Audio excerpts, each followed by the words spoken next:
Sona de salame, login de salame, retri de salame, login de salame. سلام كمي كأنكم زخبركم تخطاتلتنا ندومون نعاكم يمهريو زبلنا مدب حزنا مسينا لنا مسانا صنحو جينيتيكاوي مهندسنا حدش تسفادو حدش سقات أبتو فتروخا قل نقر وسخ انت تبهال انتاي مدلخا قرب كمت كتوسخ قرب حيلي توسخ بالحي ويس فوس برحي نسخخ نولاد كتوسخ تفترو أو ورسي كم هي بكتب يوم عدل انت زوها بكي انتاي مرس كلهم زيادة عدمة زيادة صباغة ويس زخونة حمام زيد قوة سبنت انباركس مرسخم تمي زيكونا كون كوينيو كما يدولكم نايلوم مدبنا نظم تقصنيا من كالوت حقتاتن كونات مزقبرة تكنولوجي كلا لناي تكنولوجي تفترعوي مهندسنا ودسب كم نوح زمناتات حيزو نواهر قوقاساسر مسحلناي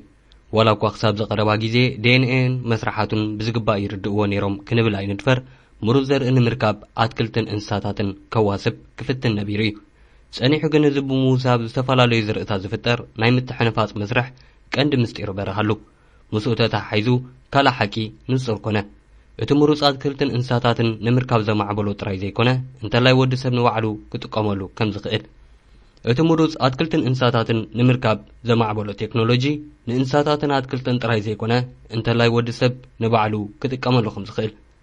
ፕሬዚደንት አሜሪካ ነበር ቢል ክሊንተን ኣብ ዘበነ ምሕዳሩ ካብ ተፈጸሙ ዛዕበየ ዓወታትን ድሕሪ ምዕላብ ወዲ ሰብና ወርሒ ቀጺላ አሜሪካ ዘመዝገበቶ ዛዕበየ ስነፍልጠታዊ ዓወትን ብምባል ይገልጾ እቲ ንሱ ብ$3 ቢልዮን ዝመወሎ ፕሮጀክት ሎሚ ከም ናይ ወዲ ሰብ ዛዕበየ ተስፋን ስጋትን ክጥመት በቂዕሎ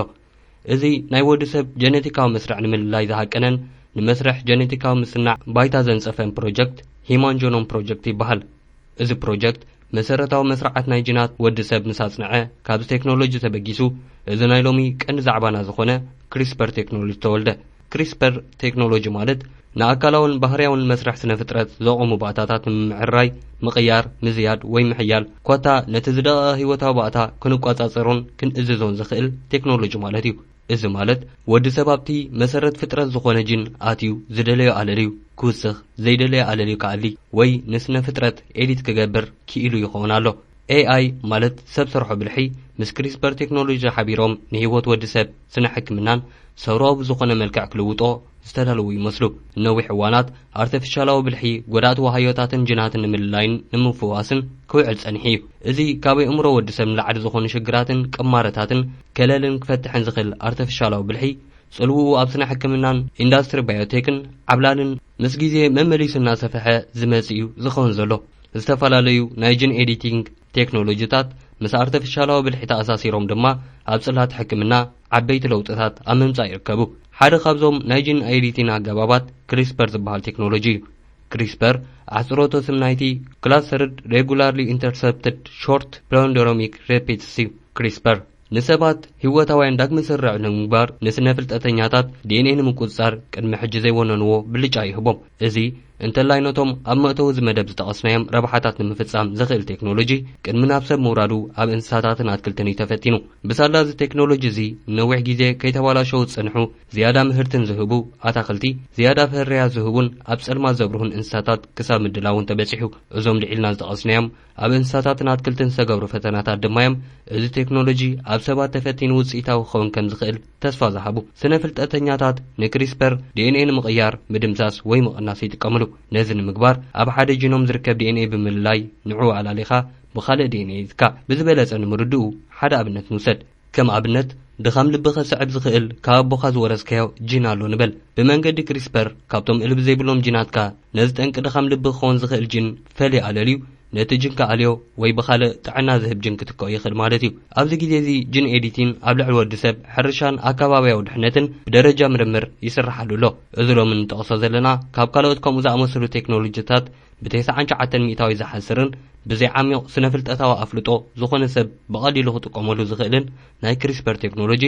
ክሳብ ሕጂ ገና ኣብ ናይ መጀመርያ ደረጃ እኳ እንተሎ ኣብ ሓጺር ግዜ ክምዕብልን ብዙሓት መሰረታውያን ስነፍልጠታውያን ለውጥታት ከምጽን ተስፋ ይግበረሉ እምበኣር ከስ ቀጺልና ኣወንታውያንን ኣሉታውያንን ተኽእሎታት ናይ ቴክኖሎጂ እንዳሰስ ኣብ መዳይ ጥዕና ምስ ንዛረብ ክሪስፐር ዘይተኣደነ ጥቕምታት ክህብ ትጽቢት ይግበረሉ እንተኾነ እዚ ካብ ክሪስፐር ክንረኽቦ ንኽእል ጥቕምታት ኣብ ሰባትን እንስሳታትን ኣትክልትን ክንጥቀመሉ ኣብ ንፍትን ዝያዳ ጥንቃቐ ክንገብር ከም ዘለና ርዱ እዩ ምኽንያቱ ኣብ ልዕሊ ሰባትን ኣከባብን ከውርዶ ዝኽእል ዕንወት ኣዝዩ ገዚፍ ክኸውን ስለ ዝኽእልን ክሳብ ሕጂ ኣሉታዊ ሸነኹ ብዝግባእ ንምርዳእ ዝኽእል እኹል ዕድል ስለ ዘይትረኽበን ንኣብነት ኣብ መጻእ ናይ ወዲ ሰብ መጠን ብልሒ ወይ IQ ክንውስኸሉ ንኽእል ዶ ከም ጭብጥታት ናይቲ ኒውሮሳይንቲስት ኣባናጹ ብዘካየድዎ ፈተነ እቲ መልሲ እወ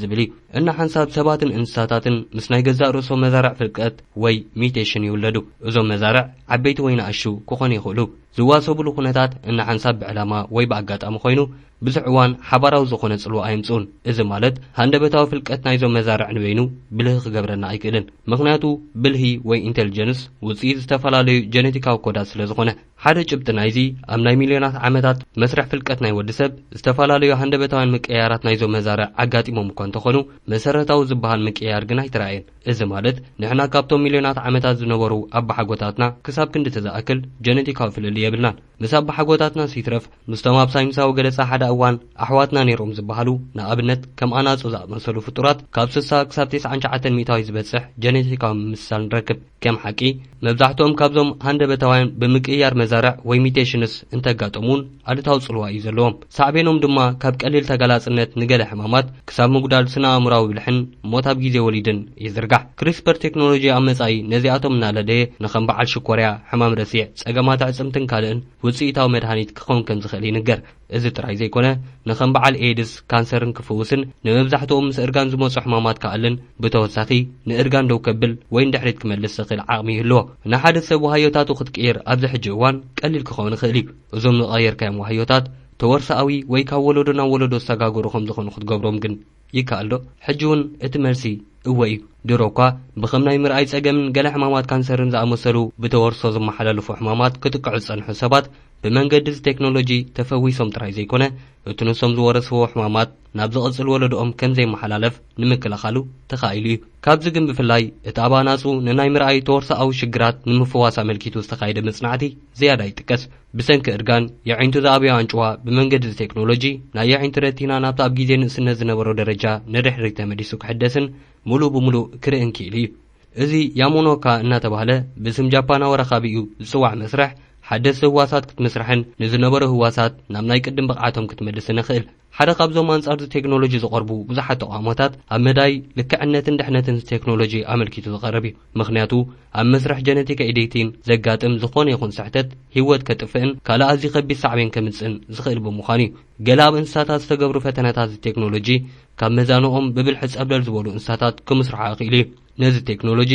ሰባት ጥራይ ዘይኮኑ ብመንገዲ ኣርቲፊሻላዊ ብልሒ ኮምፒውተራት እውን ክጥቀምሉ ጻዕርታት ይግበር ኣሎ እዚ ግን ካልእ መዘዝ ከይምጽእ ይፍራሕ ብዘይ ካልእ ኢልና ዝጠቐስናዮም ነገራት ውልቀ ሰባት ተፈጥሮኦም ክቋጻጸሩ እንተኽኢሎም ማዕረኽ እንደዮም ብልቦና ክጥቀምሉ ዝኽእሉ ንውሉዶም ተፈጥራዊ ህያብ ክመርጽሉ ዕድል እንተተዋሂቦም ብሓቂ ቁኑዕ ምርጫ ክወስዱ ድዮም ዝብል ክትዓት ኣሎ ብተወሳኺ እዚ ቴክኖሎጂ ዋላ እኳ ካብ ካልኦት መዛንኡ ርኽበታት ሕሱር ይኹን ብሓፈሻ ባዮሎጂካዊ ምህንድስና ክሳብ ሕጂ ብዓም ዝበዝሕ ሓፋሽ ክሽፈን ዘይከኣል ክቡር እዩ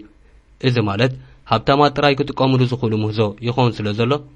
ሃብታማት ከያረጉ ክነብሩ ብልሖም ክውስኹ ወይ ካብ ደቅና ብልሕን ኣካላዊ ብቕዓትን ዝበልፁ ውሉዳት ከፍርዩ ማዕጾ ክርሕወሎም ማለት እዩ በዚ ድማ እቲ ኣብ መንጎ ሰባት ዝነበረ ከም ሃብትን ድኽነትን ምምሃርን ዘይምምሃርን ዝኣመሰለ ማሕበራዊ ፍልልያት ኣካላዊ ባዮሎጂያዊ ወይ ባህርያዊ ሰረት ሂቡ ቋሚ ፍልሊ ክኸውን ከኽእሎ እዩ ዝብል ስግኣት ኣሎ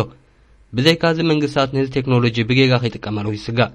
ድሮ እኳ ቻይና ነዚ ቴክኖሎጂ ዝተጠቂማ ከም ባህርያዊ ሰብ ፍርሒ ክስምዖም ዘይክእሉ ወታሃደራት ኣፍርያ ከም ዘላ ይሕመ እቲ ጉዳይ ከምዚ እንተኾይኑ ኣፍሪካውያን መራሕቲ ነዚ ከም ቀንዲ ተቃዋሚ ስልጣኖም ዝርእይዎ እርጋን ብመንገዲ ቴክኖሎጂ ክስዕርዎ ሰሜን ኮርያ ታንክ ክጎትት ዝኽእል ወታሃደር ኣሜሪካ ክልተ ልቢ ዘለዎ ወታሃደር ወዘተ እናሰርሓ ዘመነ ወዲ ሰብ ከምዚ ንፈልጦ ኣብቂዑ ዓለም ናብታ ኣብ ፊልምታት ጥራይ ንሪኦ ናይ ሱፐር ሂማን ጽዋ ከይተምርሕ ናይ ብዙሓት ፍርሒ እዩ እዚ ስለ ዝኾነ ድማ እዩ ነዚ ቴክኖሎጂ ብሓፈሻ ድማ ንባዮሎጂካዊ ምህንድስና ኣብ ደቂ ሰባት ከይፍተን ብፍላይ ድማ ከም ክሎን ኮፒ ዝኣመሰሉ ርኽበታት ኣብ ጥቕሚ ወዲ ሰብ ከይውዕሉ ሕጋዊ ቀይድታት ተገይሩሎም ዝርከቡ ዘለዉ እዚ ድማ እዩ እቲ ካልእ ንብዙሓት ሰባት ዘሻቐል ዘሎ ጉዳይ ብፖለቲከኛታት ዝተሃንጸን ኣብ መንጎናን እዚ ቴክኖሎጂን ደው ዝበለ ሕጋዊ መንደቕ ክሳብ መዓስኮን ጸኒዕ ይቐውም? እዚ ብልሒ ወዲ ሰብ ዝፈጠሮ ደረጃኸ መጥፊእና ዶ መልሚዕና ይኸውን? ርእይቶታትኩም ኣብ ቦታ ኮመንት ከተቐምጡልና ክንጽበ ኢና። እዚ መደብ ምሳና ጽኒሕኩም ብምክታልኩም ብልቢ ነመስግን። ሕረይቲ ማልቲ ሜዳ ኢና። ሰናይ እዋንና ተጸብና መደብና ንዓጽብ። Sona dede salame, loginga dede salame,